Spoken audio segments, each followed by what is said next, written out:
जयराज, तुमच्याकडून ही माहिती मिळतेय, धन्यवाद.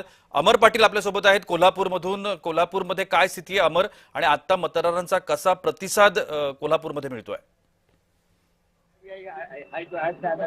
प्रशांत, सकाळपासून मतदारांची गर्दी आहे आणि मी ज्या ठिकाणी उभा राहते महापालिकेचं मुख्य प्रवेशद्वार आहे आणि ज्या ठिकाणी मतदारांनी भरपूर गर्दी केलेली आहे.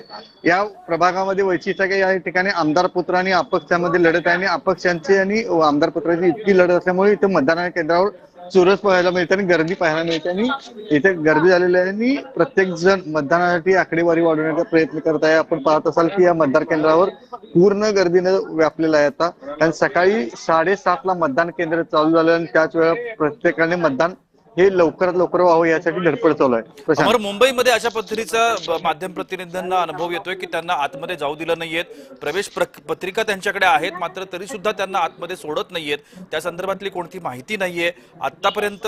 कोल्हापूरमध्ये आपल्याला असा अनुभव येतोय का कुठल्या मतदान केंद्रावरती? कोल्हापूरमध्ये ही माध्यम प्रतिनिधींना ओळखपत्र दिलेले आहेत, परंतु ज्या ठिकाणी जे अधिकारी आहेत ते सगळे बाहेरचे आहेत आणि माध्यम प्रतिनिधींना थोडाफार अटकाव करण्याचा प्रयत्न केला. कारण मी आता प्रवेशद्वाराच्या बाहेर उभारलोय, जेव्हा मी आत चाललो होतो आपल्यासाठी व्हिज्युअल घ्यायचे होते त्यावेळी त्यांनी अडवलं आणि ज्या ठिकाणी रांगा लागल्या याच्या पाठीमागचं काही कारण सांगतायत का? कारण अशा पद्धतीचा अनुभव याच्या आधी कधीच कुठल्याच निवडणुकीच्या बाबतीमध्ये माध्यम प्रतिनिधींना आला नाही.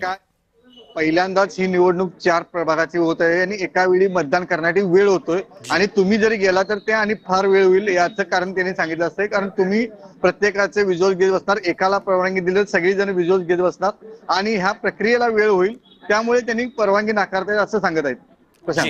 एकूणच आपण पाहतोय राज्यातल्या वेगवेगळ्या भागांमधले प्रतिनिधी माझ्यासोबत आहेत. कोल्हापूरमधून